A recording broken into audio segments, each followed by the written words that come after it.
Good evening, everyone. This is Pooja Revankar from Sukhanidhi Investment Advisors. Sukhanidhi implies peace and patience, leading to happiness and satisfaction. We are the first equity research and investment advisory firm based in North Karnataka and have 12 plus years of experience in equity research and advising high net worth individuals, ultra high net worth individuals, and NRIs across India and the globe. We help individual investors in creating wealth through high quality direct equities over long term. So today's presentation will be about cyber security awareness by CA Narasimhan Elangovan. Mr. Narasimhan is a partner of Ken and Company and senior advisor digital security services in Crowe Advisory Services LLP. His areas of practice include data analytics, risk-based audit, privacy impact assessment, etc. In the past few years, he has also been advising in the emerging areas of technology such as artificial intelligence, blockchain, cloud computing, cyber security, and big data. He has regularly spoken on these domains in national and international forums. So now without further ado, let's turn the table to CA Narasimhan Elangovan for the presentation. Thank you. I hope you're able to hear me. Yes. Great. Let me quickly share my screen and I hope things would be more clear.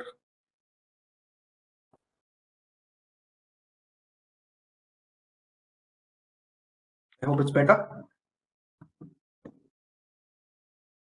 Great. So first of all, many thanks for inviting and of course for sharing thoughts and discussion.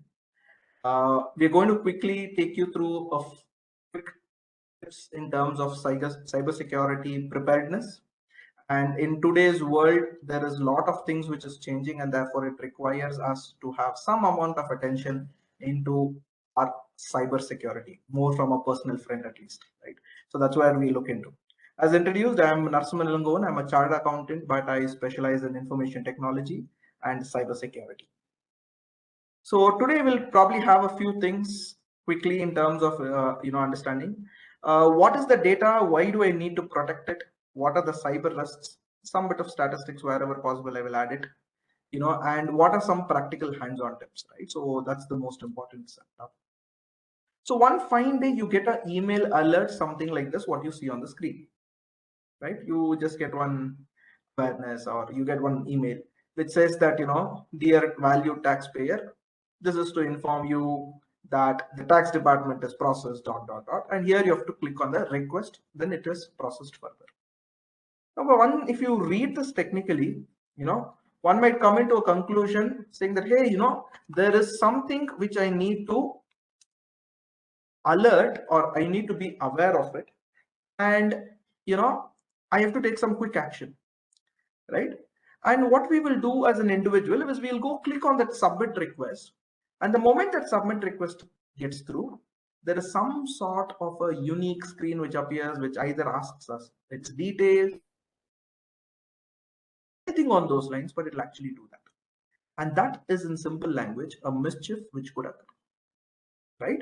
And that, my dear friends, is the trigger point for you falling to a cyber trap. And it is just not this. You could get a mail like this: urgent update, software vulnerability, right? You need to update any of these things very soon.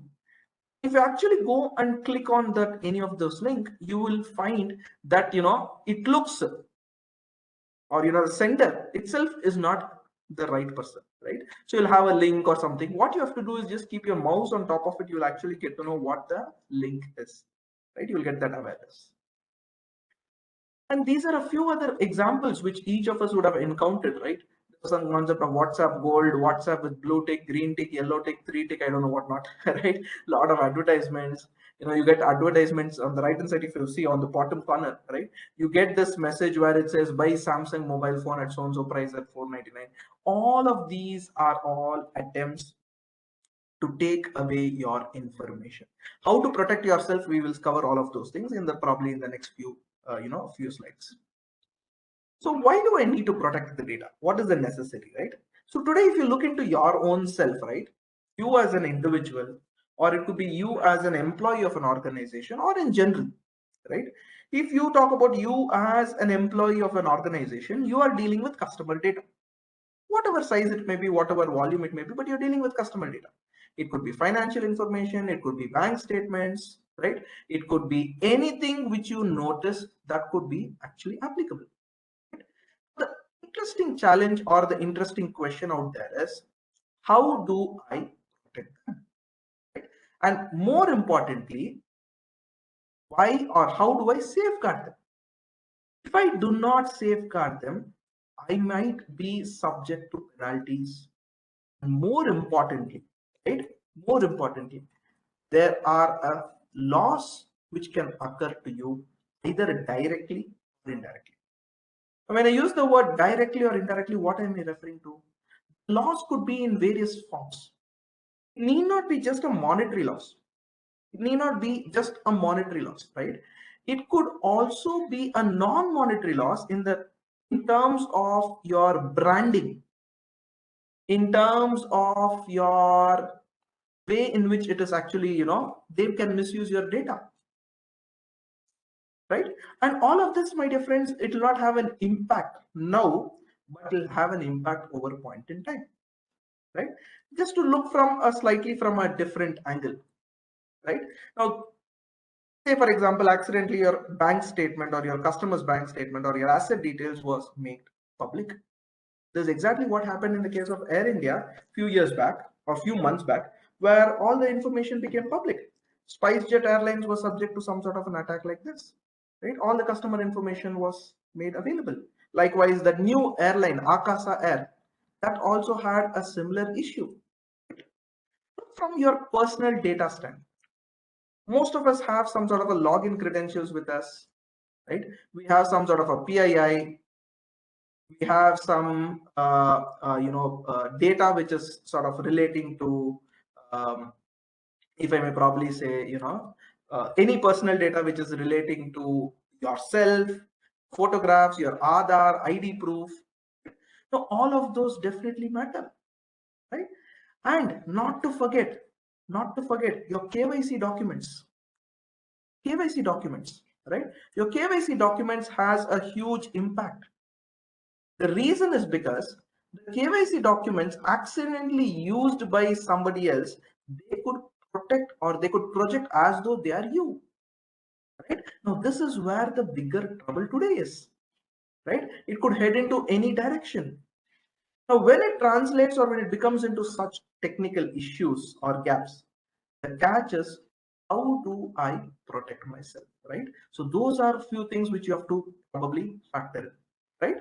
And then comes an interesting set of things, general data. A simple family photograph, a family information, any other sensitive information. All of this, my dear friends, can probably impact, right? So all of those are family information, photos, any of those things, right? There have been cases where somebody, goes to a hotel, they take a selfie, no problem. But when you're taking a selfie, what happens? Let's say your credit card is kept somewhere near that. There's a possibility of information getting leaked, right? Let's talk on the other end, right? You tag all your family members' names, other things on social media. Now, these all things are actually available. The question is, how do I protect all of them, right? So that is what I need to look into, right? I hope you.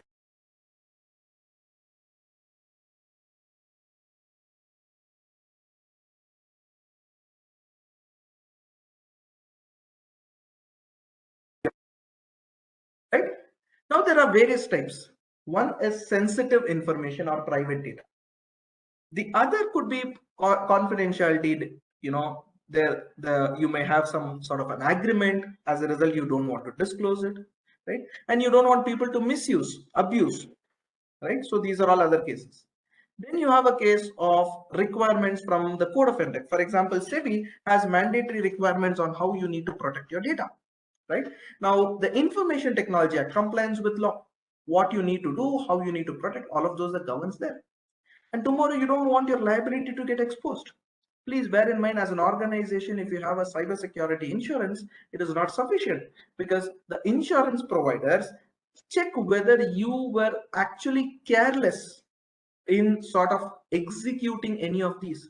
And if the answer was yes, unfortunately, you may get or you may not get the compensation, right? And not to forget your reputation and your image, right? Now, these are all various things which becomes essential out here, right? Now, if you look into from an information technology, because you always have to understand the legal framework as well, right? The Information Technology Act gives you some sort of a code at a high level in terms of the privacy. While in India, privacy is still maturing, it is still, sort of progressing, etc. Right? But from an information technology angle perspective, the law has defined what is called as a sensitive data. And it typically includes this: password, bank account, medical information, medical records, biometric information, a few of them, right? And any person who collects this information, your Aadhaar card, if they collect it also, you need to be very, very cautious, right? So entity who collects, receives, possesses such information shall provide a privacy policy. So you need to check whether they have a privacy policy. In case they're disclosing this information to a third party, they require the permission of the provider, right? And they need to comply with reasonable security practices, right? And these are things which are essential, right? And there could be a penalty up to even 5 crores, right? You heard it right, up to 5 crores as well, the penalty in case you are negligent, right? The regulators could levy that. So now that we have understood the landscape, right, I think it's a little better that we get into what are the possible cyber risks. This is at a small organizations in general, something to do with even your personal life, etc. Right? So what exactly is the cyber risk, or what exactly is the cyber challenges which we are looking at, right?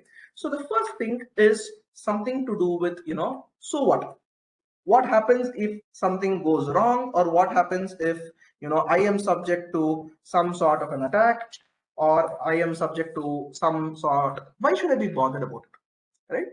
It is just like how you protect yourself physically, you also need to protect yourself digitally. People can do mischief, right, using your information.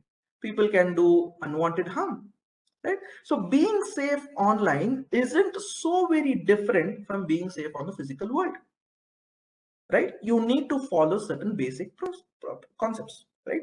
And we use these common words like bad actor, hacker, cyber attack. All these things are those malicious players who's trying to do mischief, right?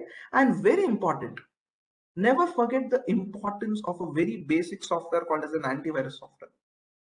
However basic it may be, right? It is recommended that you install not just onto your laptops or your desktops, even onto your mobile phones. And they're available at a very, very affordable prices, sometimes even at 1 or 2 rupees per day, right? Sometimes so very affordable, 1 or 2 rupees per day. That means what? That means it makes a lot of sense for you to invest into that. Right?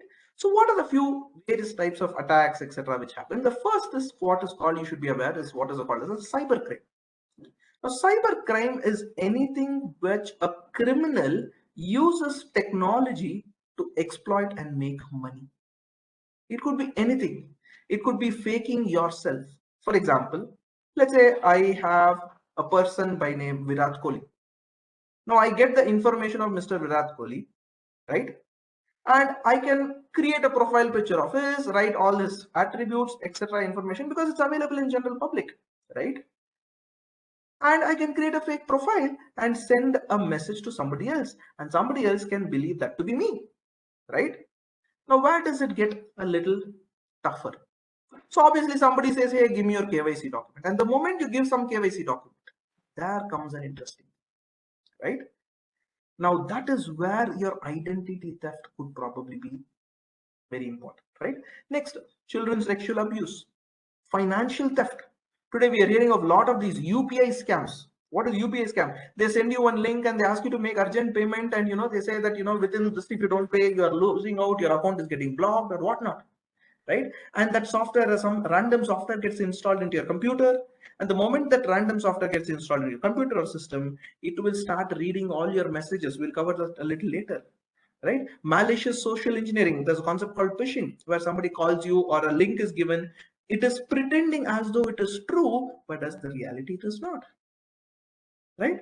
And why should you bother about it? Because it is a crime.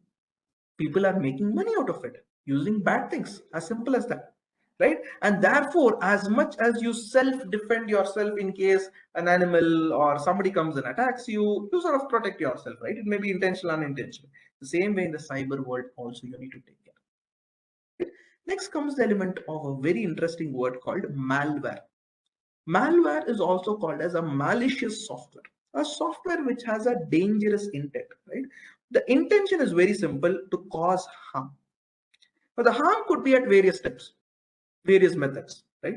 One type of harm is something called as a ransomware. Now, what does it do? It comes and attacks your system, and the moment what it does is it encrypts or locks your system, and you will not be able to use your own system. And if you have to use your system, what should you do? You should pay them money. In simple language, they have kidnapped your data or your system. Your system is with you, but your data or any other things, you cannot use it. You don't have any other option but to either pay the ransom, which is a very, very unfortunate thing, right? Because you don't get the entire data back, or you have to format your entire thing and forgo your data, right? You have another type of a malware, which is called as an adware. Now, what does an adware do? It keeps sending you advertisements, and you are frustrated by the number of advertisements which comes into your system. You have botnets. A botnet is a collection of networked computers, right, which can do a targeted attack. And you're not even aware these type of things will exist. Why? For a simple reason, they can do a lot of damage. Botnet. Then you have what is called rootkit, right? Spyware, viruses, worms. So this list is elaborate and keeps on going. In short and in summary, it can take control of your system and do mischievous things, and your system starts behaving weird. Please bear in mind, what it will do is it can read your data, it can encrypt your data, copy the data, send it to somebody else. Lot of things it can do. We need to be cautious there. Ransomware, I just spoke of it. There are multiple variants of ransomware, right, where it will make your own data inaccessible, right? And normally this comes as an email attachment. You will not even know whether that email attachment is genuine or not, right? And it can damage both financial as well as your reputation. Very interesting. It can cause a damage to your reputation, right? And there is no guarantee that you will get your data back even if you pay the ransom. There is no guarantee you'll get the data back, right? It's like, you know, you have paid the money, but there is no guarantee that you'll get it back, right? Dangerous, don't you think so? Right? And that is where, my dear friends, these all pose interesting challenges, right? Next, you have bots. Bots are basically automated softwares. But the problem is there are good as well as bad. There are so-called these bots, what they do, they help crawl information about all yourself. For example, I can create a bot which will scan through social media and identify all those people who are on Saturday, Sunday traveling. Because they'd have posted, hey, I'm traveling here, I'm not available for 2 days, this is my address, this is where I am, right? So a thief can actually go through the social media, filter out what it is, and actually plan an attack in your home. Or he can do, you know, very interesting or crazy things, right? What these bots can also do is they can gather your passwords. They can gather your keystrokes. This is a very, very interesting thing. What is a keystroke? A software which is installed into your laptop. Any key you keep on typing, it will keep on recording it. And that's the reason why internet banking sites will have what is called as a virtual keyboard. So that you click onto the keyboard and every time you click an alphabet, the pattern of the alphabets change. Right? It can obtain financial information. It can open backdoors, use your email to send spam. Right? Next, physical cyber attacks. Now, what are they? These use hardware, external storage, you know, your USB tokens, CD, DVD. your IoT devices, your smartwatches, all of this could be subject to an attack. And many a times we actually don't tend to spend time to look into this. We overlook that. And unfortunately, it is embedded into our system, so it's quite difficult for us to move away from it. We have social engineering, phishing, which is basically, as I mentioned of, sending a link to you, you click on that, it looks original. Pre-texting, texting somebody in the context of I'm so and so, whereas the reality is something different. Baiting is quite similar to that of a phishing, where you throw up multiple links and somebody catches hold of it, right? Quid pro quo, giving something as a freebie. This is a very, very dangerous thing. You go to any of these malls, there are a lot of fancy stuff which keeps on going. And you share all your information, and that fellow keeps that information and he can actually sell it to the external world. Tailgating, a gate is open and you immediately enter by the time the gate closes, right? Swatting, we'll cover swatting a little later. So these are all various things. Now, why should I care about is because all the social engineering tries to exploit your personal information, right? And the worst part of any social engineering is the fellow who does this attack is not using any technical skills.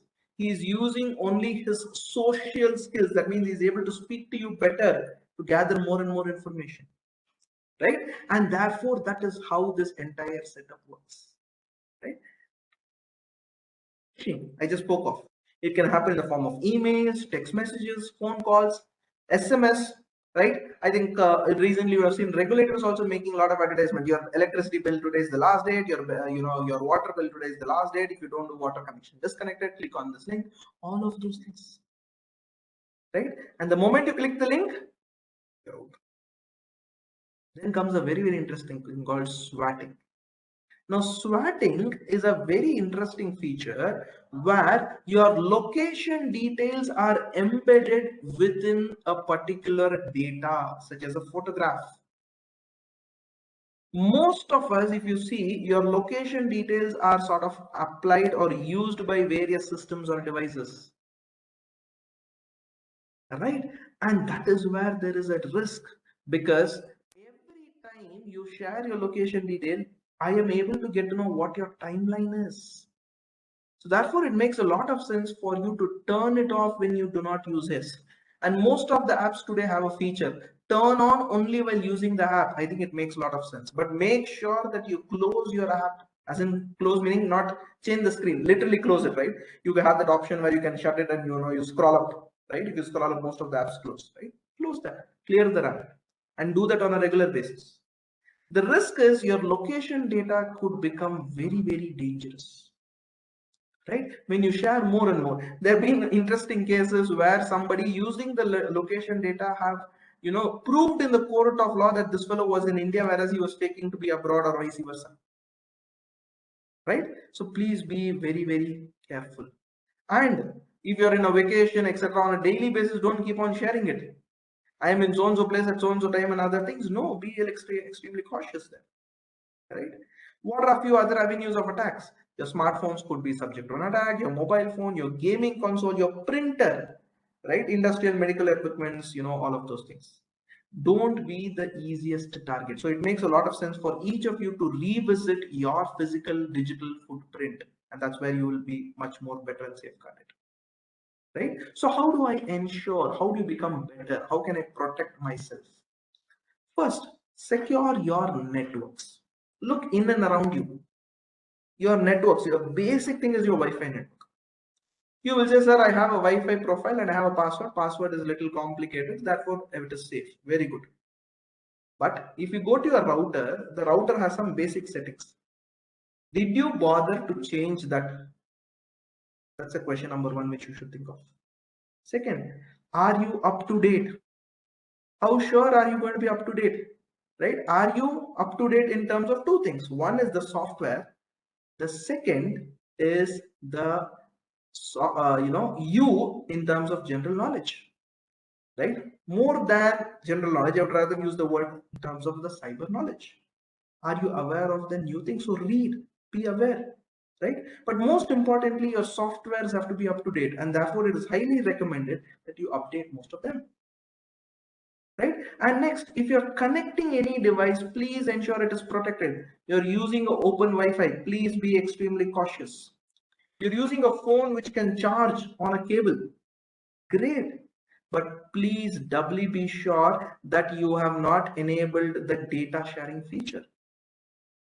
Ensure mandatory you all have double login protection. And what is double login protection? Multi-factor authentication. That means not just password, you need to have an additional factor like an OTP, etc. Because today, the most dangerous device is the small device which we all carry, right? Because what happens is, my dear friends, is that device has information regarding yourself, your photographs, your ID proofs, your whatnot, right? And today, if any accounts had to be attacked or compromised, all your OTPs go into that. Your email OTPs go into that, and therefore it becomes that much more risky and dangerous. And one of the bigger problems is our passwords are always a big challenge. Most of the time we use passwords which is of our name, our family member's name, our kid's name, our pet's name, our parents' name. All those combinations, completely go away from that. Use unique passwords. Try using paraphrases, and paraphrases are sentences, small sentences. It could be, lollipop, pop pop, something like that, right? Something just came to my mind, right? So something fancy on those lines, and you can use a combination of upper and lower case characters, letters, numbers, symbols. Reset your password frequently, right? If possible, please use password managers, because we cannot remember passwords. What the password managers do is they can save your passwords. There are password managers which are there for free. 1Password, LastPass, Zoho Vault. Like, there's a lot of solutions there. Why not go ahead and give it a try? And ensure this one sample example. This is an example of how you can write a strong password. Look at that word. Strong password. S is replaced by $, T is replaced by 7, R is R, O is replaced by 0. And look at the word password. ASS becomes 455, and word WORD becomes 0. Right? And the small imposition, if you see, if I use it on a school basis, right? Look at the last sentence. I shall use strong passwords. How complex you can make it. Don't make it so complicated that you're not able to recollect, right? But you'll have to remember something. And I hope none of your passwords are this, my dear friends. If it is this, then it is dangerous, right?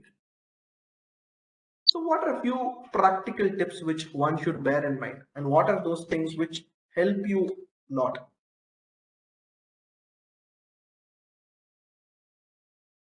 Right? First, from an organization perspective, as much as possible, please use only licensed software. Right? As much as possible, use only licensed software. Disable admin access in computers. This is one single tip which will help each and every person, even your personal usage also. Your laptop have 2 user IDs, one with an admin access, one without an admin access. Because 90 to 95% of the attacks happen on systems which have admin access. If some malicious software downloads, it requires permission to run onto your system, which we normally give yes without our knowledge. But every time if the permission is being asked and if it asks to enter password, you will think, oh, why is this one asking a password? I never did something. And that is a simple way in which you can actually prevent. Please keep your antivirus software or malware update, malware software, anti-malware software update. Periodically back up the data. What is the frequency? I will leave it to you. It depends upon what is the extent of data loss you can take. Right? Your Wi-Fi password, please keep on periodically changing it. Do not keep it something guessable. Right? You have a feature in Wi-Fi which is a very, very interesting thing. 2 things in Wi-Fi. First is, if you wish to, in your Wi-Fi, if you wish to, you could go ahead and disable what is called as SSID. What is that? Your Wi-Fi profile name nobody can see. So if nobody can see, then obviously the possibility of using it is different. Second, don't keep your Wi-Fi name as your name or your house name or Mr. Agarwal's Wi-Fi. No, keep it some random thing, horse, elephant or whatever, some monkey in the jungle, whatever, right? So that only you can identify, and you have anyways hidden the Wi-Fi. How does it matter? right? You can probably scan your Wi-Fi regularly to identify who are, unwanted people are there. You can use some softwares. Always download software only from authorized website. Torrent, softonic.en, no, strictly no, right? And if you have any sensitive information, I think you should encrypt the data, right? Next, sometimes companies use BYOD policy. What is BYOD policy? You are using the personal or employee specific assets. You need to make your employees aware, right? And at the same time, if your data is there in the employee system, you need to be extra cautious. Report cybersecurity incidents if there is necessary, even to the police, right? Use dedicated computer for performing internet banking. This is something which I give you with a caveat if it is feasible, because even if the other systems are having some mischief, at least this system will be safe, right? Enable auto lock in your computers. Reduce, strictly avoid usage of the pen drive. Today most of us have this Google Drive and other features, and most of our data is limited. You think you can use that, right? Enable multi-factor authentication. I've been telling always. Enable safe browsing. If you go to your web, there are feature called as safe browsing. I think you need to probably go ahead and use it, right? Next, prefer a Google search engine, because generally the search results are filtered. Yahoo and other things are now losing and diminishing. They have a risk that even a malicious website can come on top. If you want still more safe for search, you have something called DuckDuckGo, right? If you feel Chrome is not a good app for you, you can use Brave. These are all apps which take care of your security as well, right? And in case you use hard disk you're disposing, your mobile phone you're disposing, please ensure that the data is formatted, erased, overwritten, and whatnot. And if you have offices, homes, ensure your LAN ports are secure. Now, from an individual standpoint, very important, avoid writing sensitive details like PIN, card details, and mobile. So in case your card gets lost, your entire information is lost. Never take a photograph of your credit card, please, because accidentally that photo gets exposed, then entire transaction you can perform.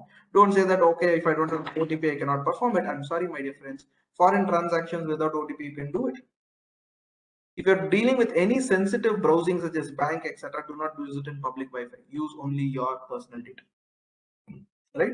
When anybody is asking, telecaller is asking, sir, we are calling from so and so to verify you, please call them back saying, or you please ask them, okay, are you the original person or not? Please double check that, right? How do you do that?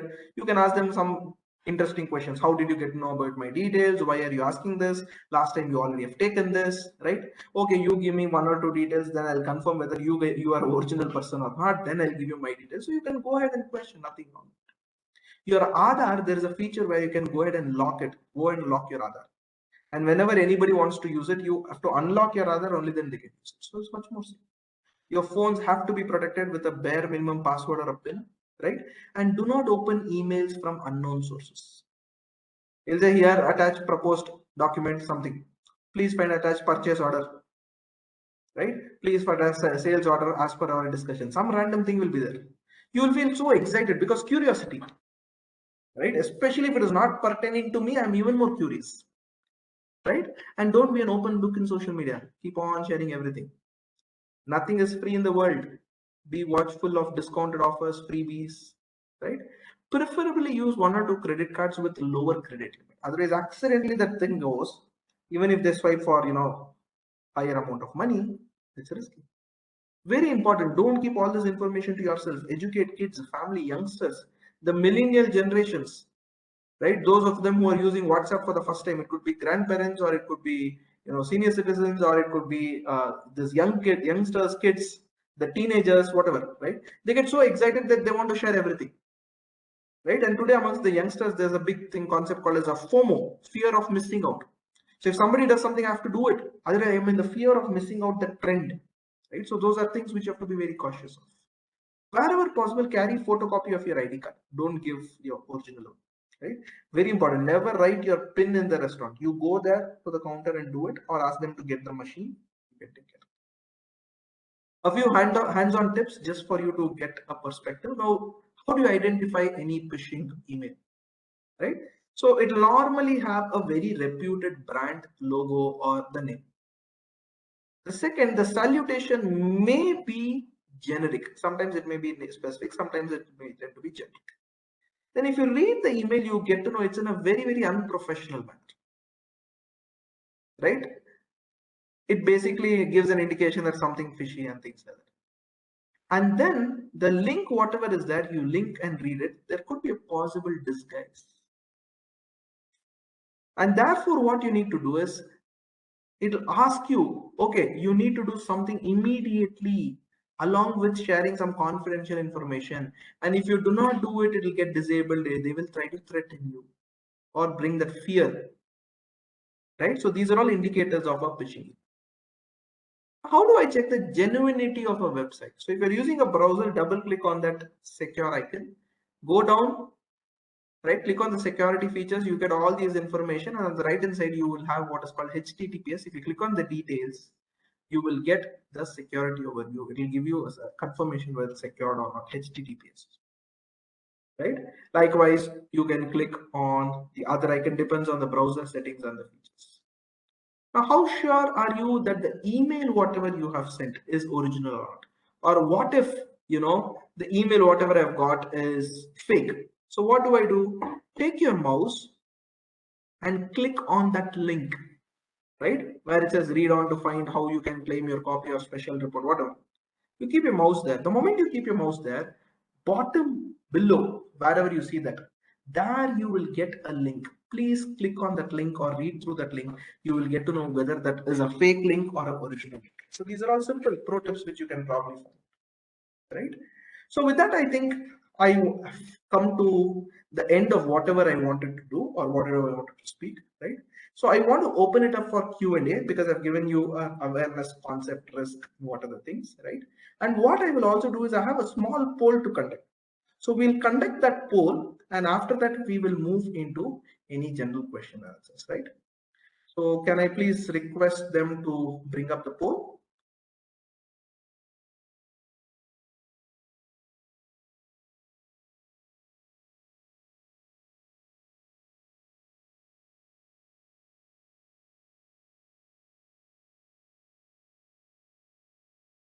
Okay, would you be able to bring up the poll, please?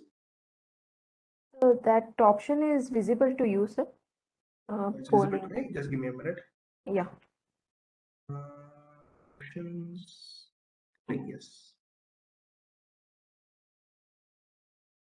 Okay. Has the poll question added or not yet added? Okay. It looks like the poll questions have not been added. No problem. We'll just go to this. You can put in the chat window your answers, right? Okay. So this is a question number 1. This is just for you to sort of get a simple awareness, right? When you get a link to open in a message or email, what do? You click on it immediately, check the URL of the link, or prefer to type the link on the browser yourself.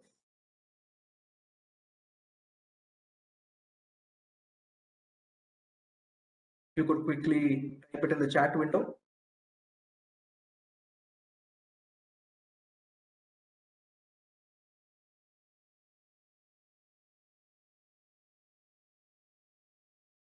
So the ideal thing would be definitely good to check the URL of the link, but more importantly, prefer to type it in the browser yourself, because when you do that, the link might look genuine, but there could have been some embedded information, or many times when you type that into the browser, you yourself will get to know whether this is fake, genuine, or something planted there.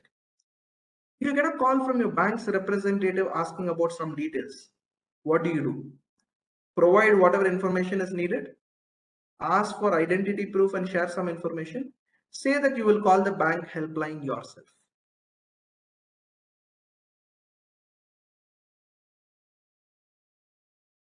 And you can put it in the chat window, please.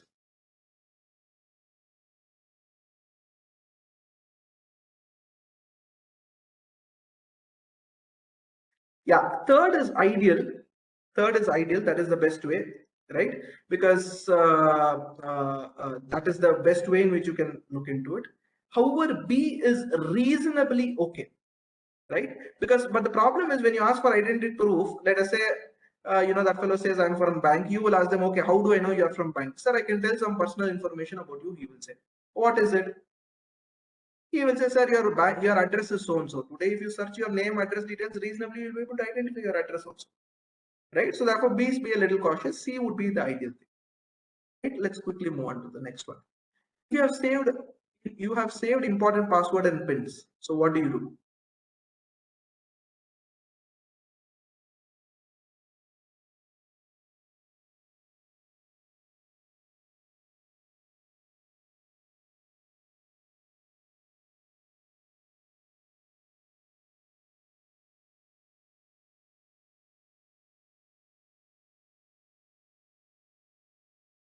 Okay, B, some people are saying.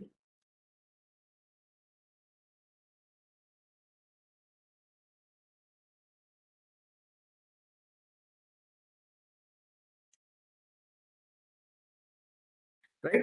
So I think B is definitely a good option, a digital locker, right? Piece of paper in your locker is very, very dangerous. In a file locker app on your mobile is good, right? But the file locker app, I'm not sure whether it has features of being encrypted, etc. So be a little cautious. And why on your mobile is dangerous? Because if your mobile is lost, the entire information is gone, right? A friend sends you an email or a message asking you for money. It's a very, very close friend. What do? Call them personally, transfer the fund, reply to the mail asking for more information.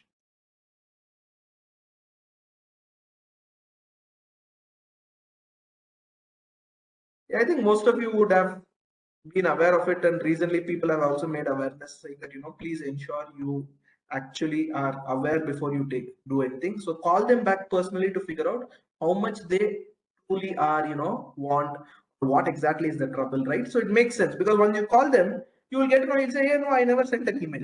Right? So you'll realize what is the issue. Next, have you opted for a dual factor or a multi-factor authentication? Yes. Right? If you have, that is great. Otherwise, I think it's a little troublesome, right? And please ensure wherever possible enable this. Or your office emails, your personal email. Most of you use this Gmail or Rediff mail or I don't know, Hot MSN, Hotmail, whatever, right? So please ensure that you enable. There are features of it. Next, when someone calls you in a panic and says it's emergency, urgent, what do?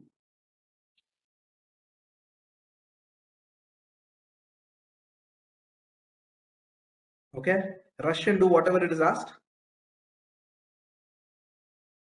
Okay. It is always better to calm down and relax. When it is an emergency, always be a little cautious, right? Because no doubt you can rush and you will go ahead and transfer, but that doesn't make sense. There could be something trying to fake, right? So calm down, take a deep breath, think what they are, how they are, then start working. So the B would be the ideal situation. This is a very interesting feature. Do you regularly check your privacy options? I don't know how many of them are aware that there's a privacy option in your Facebook and Instagram, your WhatsApp, your mobile phone, right? So as I said, most of them have no idea what it is, right? It's too complicated, but sometimes I think you have to do that. So the ideal situation is, yes, you need to update them periodically, and these are all settings available into your app, right? One simple thing you do, just go to your phone and look into the settings. You will get to know which app has got access to which all data. You yourself will think, okay, WhatsApp should get access to my gallery because I'm sharing it. But why is an app like some Truecaller or something having access to my gallery, right? So that's why something you have to be careful. When you're on a vacation, you share what? Photos and trip details openly. Share photos and some information with a handful of people. Don't tell anyone where you're going at all.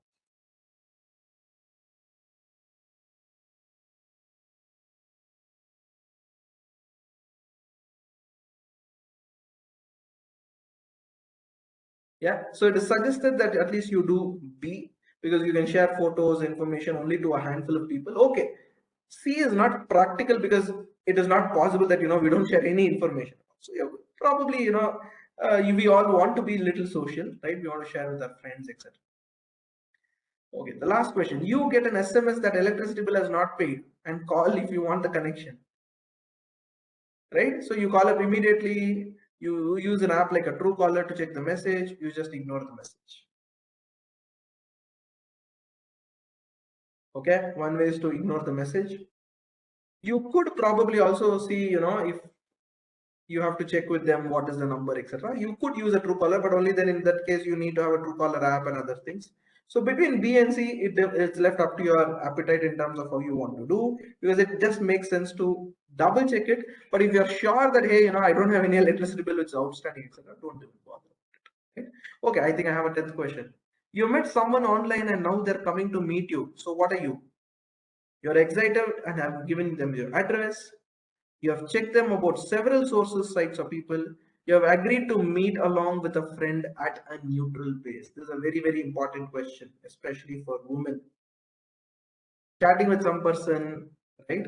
You have decided to, this thing. So yeah, I suggest C, right? You suggest to meet them along with a friend at a neutral location, right? If you have checked about them from several sources, then it's okay. But at least C would be probably much better, right? So that's basically what I wanted to speak to you about. Quick overview of what we do. So we are a firm which specializes in technology, risk and consulting, right? We do cybersecurity, we do some assurance engagements on the space, and this, whatever you see on the slide, are a few of those services which we do. I think it was a really interesting discussion for the last 45 minutes or so, where we had a lot of interesting information shared and a lot of interesting thoughts coming up. I hope that was useful. I'm happy to take up questions if you have any. Thank you.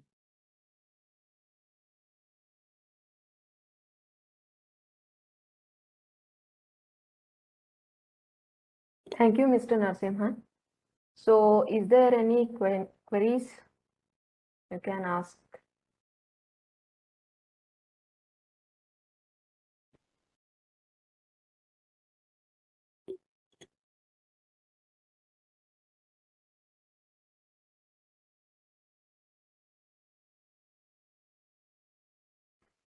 A raise hand icon is there. You can click on that, or else chat in chat box.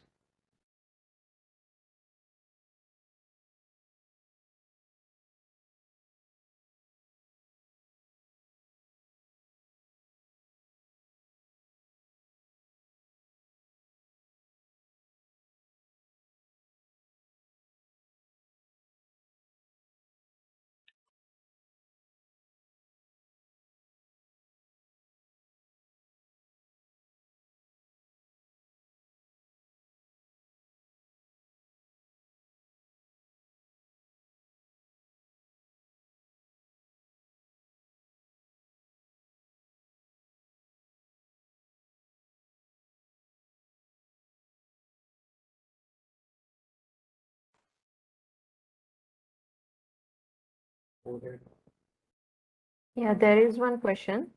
So if a firewall is installed, our data is secured. No, see, what is a firewall? First understand. Firewall, the purpose is to ensure that the incoming traffic is protected.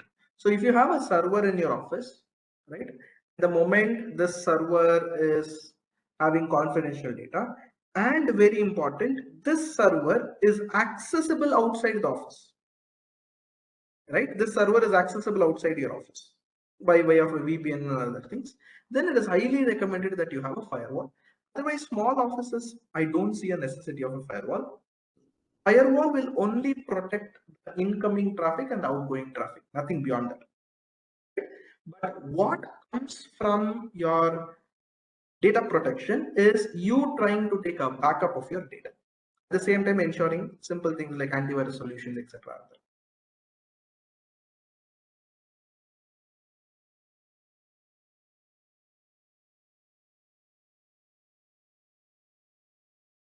Yes. Any other questions?